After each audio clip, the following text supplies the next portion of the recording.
Hello and welcome to Close Reading Classic Literature with me, Dr. Octavia Cox. In Jane Austen's wonderfully sharp novel Pride and Prejudice, what did the gossips of Meryton think should happen to Lydia Bennet after she ran off with Mr Wickham? And this might shock some people perhaps who think there is nothing impolite or improper or indecorous in Jane Austen's novels. So let's examine the text to find out. What should have happened to Lydia Bennet according to Meryton? The text of the novel Pride and Prejudice reads, "The good news quickly spread through the house and with proportionate speed through the neighbourhood." The good news here is Lydia's marriage to Mr Wickham. "It was born in the latter with decent philosophy. To be sure, it would have been more for the advantage of conversation had Miss Lydia Bennet come upon the town, or, as the happiest alternative, been secluded from the world in some distant farmhouse. But there was much to be talked of in marrying her, and the good-natured wishes for her well-being which had proceeded before from all these spiteful old ladies of Meryton lost but little of their spirit in this change of circumstances, because, with such a husband, her misery was considered certain." Now, to unpick Jane Austen's text in a little more detail. The good news, Lydia Bennet's marriage to Mr Wickham, quickly spread through the house and with proportionate speed through the neighbourhood. So one imagines that the proportionate speed that the news spreads through the neighbourhood of Meryton is the same speed that the news spread through the house, that is, quickly. The news even spreads with proportionate speed, and certainly quickly, through the country itself to Lady Catherine de Bourgh. Across counties this is. So Meryton is in Hertfordshire, and Rosings Park, where Lady Catherine lives, is in Kent. Lady Catherine de Bourgh says to Elizabeth Bennet about Lydia when she is trying to shame her out of marrying Mr Darcy, and this is in the conversation in the Little Wilderness, which happens at Longbourn. And Lady Catherine says, "I am no stranger to the particulars of your youngest sister's infamous elopement. I know it all, that the young man's marrying her was a patched-up business." Lydia's marriage leaves Longbourn as good news, spreads through the neighbourhood, and returns to Longbourn via Lady Catherine as infamous news. The scene with Lady Catherine in the Little Wilderness at Longbourn is funny, largely because we know, or at least suspect, that Lady Catherine is impotent. She can't do anything to stop Lizzie and Mr Darcy getting together, and that her threats are hollow because Mr Darcy does not value her opinion. And furthermore, it's funny because by the time of this set 2 with Lady Catherine, Lizzie Bennet, and indeed also the reader, of course, Lizzie Bennet already knows the hand that Mr Darcy had played in bringing about Lydia's marriage to Mr Wickham.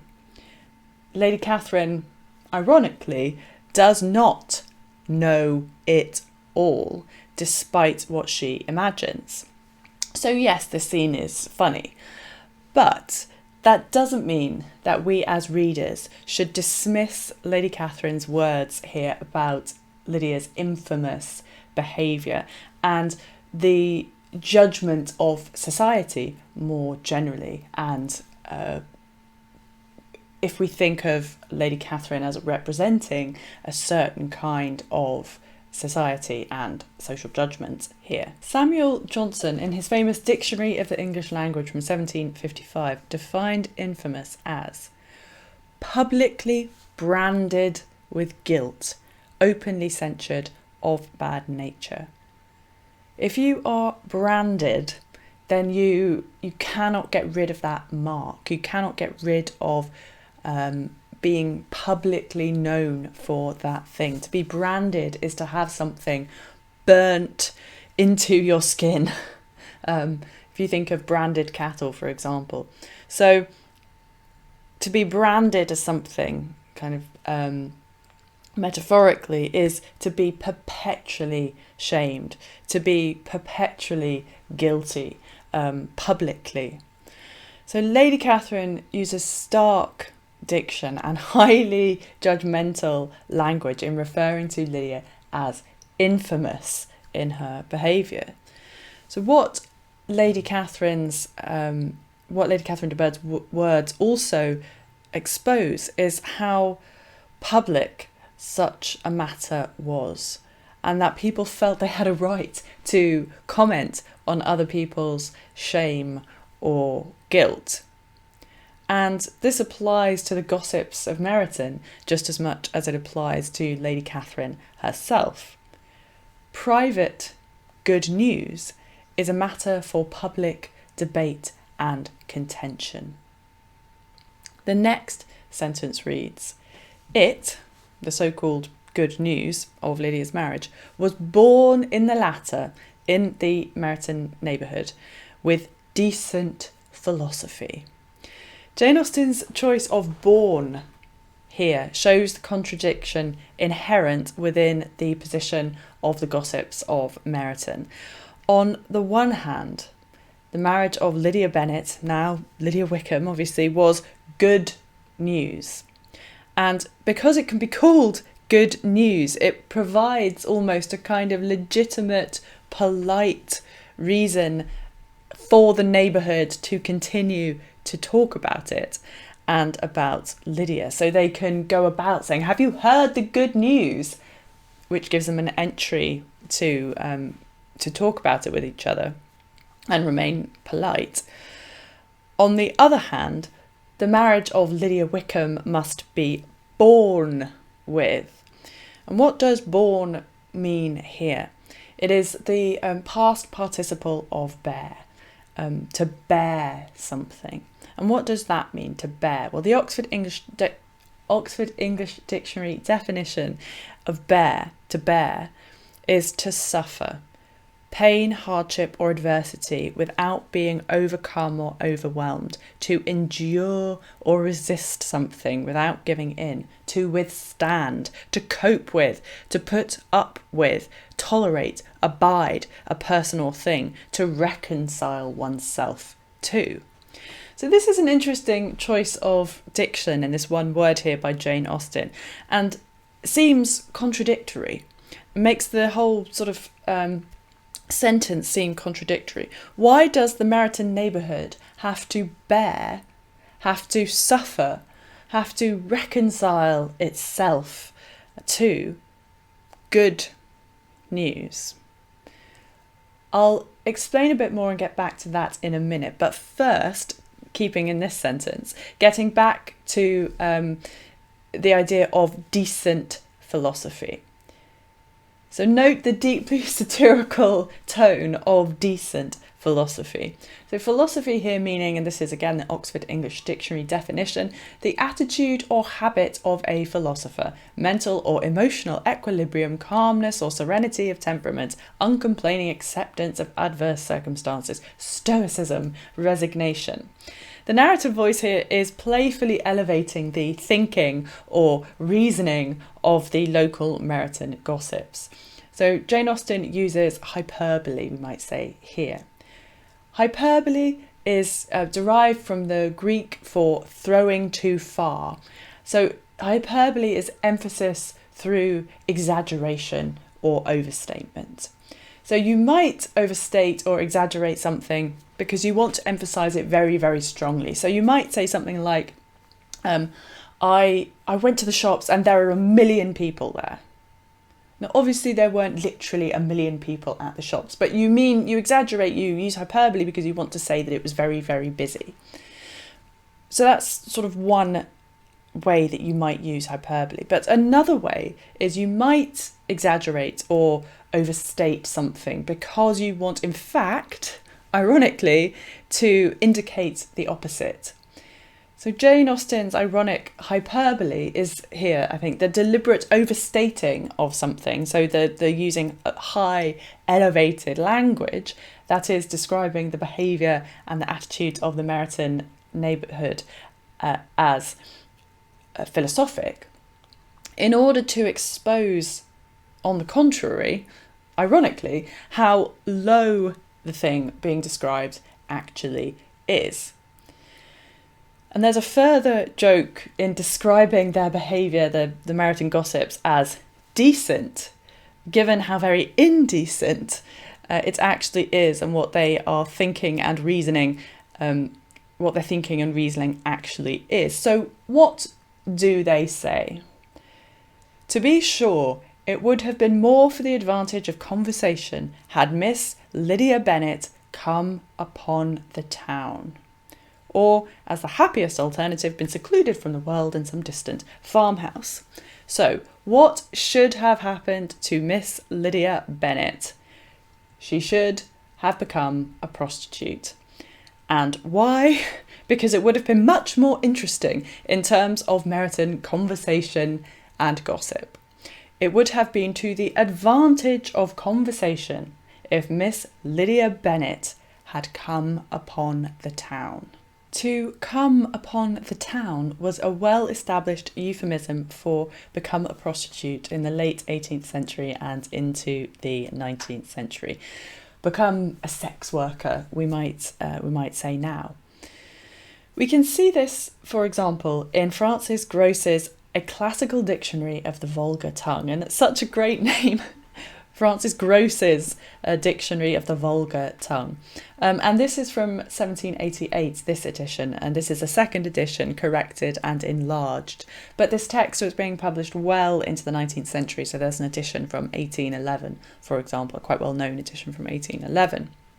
So the definition of town in the Dictionary of the Vulgar Tongue is a woman of the town, a prostitute, to be on the town, to live by prostitution. According to Meryton, then, because of her behaviour with Mr Wickham, Lydia should have to be on the town, to live by prostitution. Or, if not a prostitute, then according to the Meryton gossips, she should have to be banished and shunned, essentially. She should have been secluded from the world in some distant farmhouse. As earlier we had the good news, here we have the incongruous word happiest. Happiest alternative. Is this really the happiest alternative? And are these people speaking from a position of really wanting happiness if they see this as the happiest alternative option available to Lydia? But there was much to be talked of in marrying her. So they're still pleased that they get to talk about it. This good news, they still get to talk about it. So there's lots to be talked of in marrying her, and the good-natured wishes for her well-doing, which had proceeded before from all the spiteful old ladies in Meryton, lost but little of their spirit in this change of circumstances, because with such a husband her misery was considered certain. Again, we have the incongruous contrast between good-natured wishes and spiteful gossips. If you are full of spite, then you are full of a desire to hurt, annoy, or offend someone. To feel spite is to be motivated by malice. But luckily, these spiteful Meryton gossips lose none of their spirit in talking about Lydia having actually married Mr Wickham, rather than being a prostitute or being an outcast for the rest of her days, because her misery remains certain. They are gleeful at the prospect of Lydia's misery. And they treat or it seems to me that this passage implies that such people treat misery very lightly. That, these kind of awful fates they're only discussed in terms of being good or not for conversation, or interesting for conversation. And that these local gossips, Meryton neighbourhood, there is much to be talked of in Lydia's misery. That a lot of conversation perhaps involves discussing the misery of others, kind of masquerading as good news and good-natured wishes. Mr Bennet says later in the novel, "For what do we live but to make sport for our neighbours and laugh at them in our turn?"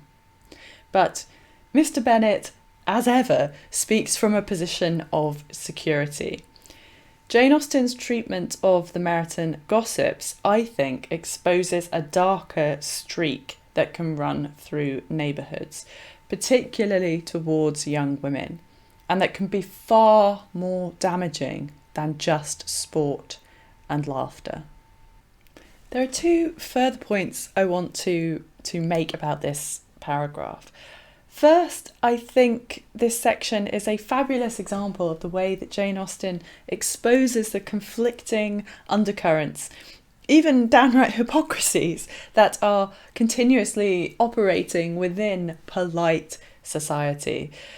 And here, that polite society would rather a young girl was a prostitute than married, because it made for better gossip. Second, this small sentence, it would have been more for the advantage of conversation had Miss Lydia Bennet come upon the town, or as the happiest alternative, been secluded from the world in some distant farmhouse. This small sentence is about as close as we get in Pride and Prejudice to any real sense of jeopardy for Lydia. And by the time these two potential outcomes are brought up in the novel, prostitution and banishment, we know that Lydia has already escaped them both. But these were, in the Georgian period, so the mid-18th century into the 19th century, these two fates were the frequent fates of young women who did have sex outside of marriage, or even were merely suspected of having sex outside of marriage. And that it gives quite a clear idea, I think, of the kind of divergence of ways in which women's sexuality was thought about or spoken about. So you were either a virgin or you were a prostitute. Those were sort of the two extremes that women had to operate within, in terms of, that side of their nature, or animal spirits, as it's referred to in relation to Lydia. So we don't see it in Pride and Prejudice, or it's only brought up when it isn't sort of relevant anymore to Lydia. But we do see these two fates happen to young women who have had sex outside of marriage in another novel by Jane Austen, Sense and Sensibility, published immediately preceding Pride and Prejudice. So Sense and Sensibility, Austen's first published novel, it was published in 1811, and Pride and Prejudice was published in 1813. But they were first drafted at a similar time in the 1790s. So we do see these two fates happen to two women, the two Elizas, in Sense and Sensibility. So the first Eliza is Mrs. Eliza Brandon, and Colonel Brandon says of her, "I could not trace her beyond her first seducer, and there was every reason to fear that she had removed from him only to sink deeper in a life of sin."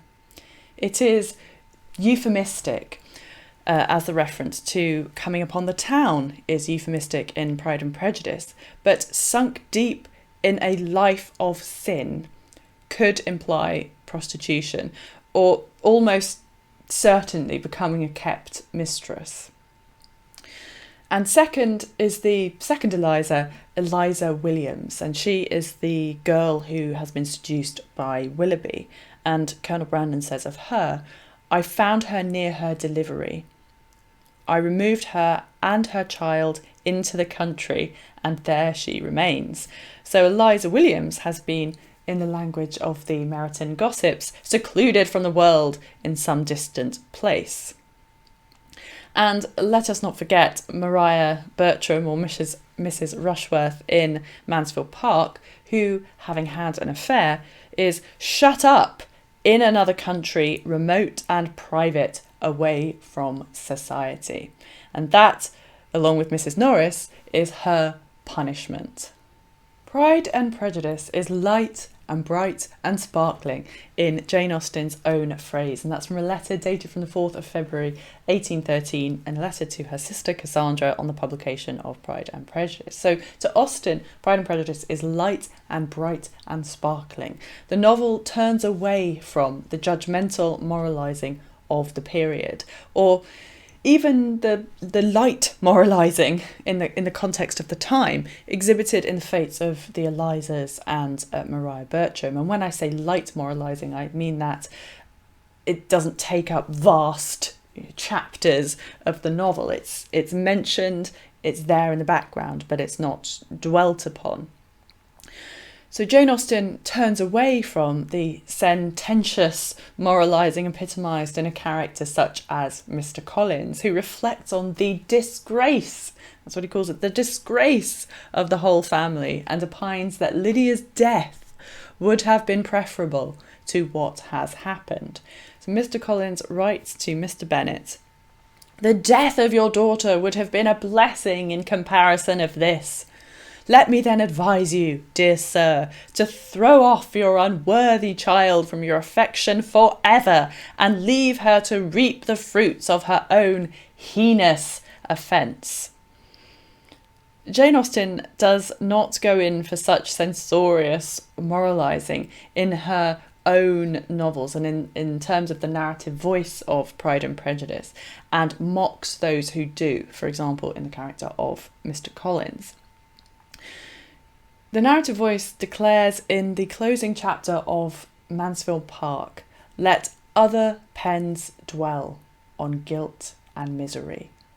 I quit such odious subjects as soon as I can, impatient to restore everybody, not greatly in fault themselves, to tolerable comfort, and to have done with all the rest." We might think that in Pride and Prejudice, rather than other pens or narrative voices dwelling on the odious subjects of guilt and misery, it is the spiteful old ladies of Meryton, the village gossips, the Lady Catherines, the Mr Collinses, who dwell and even seem to revel in others' guilt and misery. And thus the reader is discouraged from doing so too. Although Lydia blithely avoids such a fate as prostitution or banishment, and seems perfectly happy, really, with her lot, I think that this little observation in the background of the text is put in by Jane Austen to remind readers that in another novel, or even in real life, things might well have been very, very different for a person or character such as Lydia, but that she does not want to write literature that gives into such spiteful moralisers. Thank you very much indeed for watching. Remember, if you like what I do here on my channel where I analyse classic literature, then do subscribe. And if you have liked the video, then do please press the thumbs up button. It helps me out in YouTube's algorithm. And thank you to everybody who has supported my channel. It really, really does mean a lot to me. And what is your view? What have you made of this paragraph by Jane Austen? How do you interpret the spiteful old ladies of Meryton? Let me know in the comments below.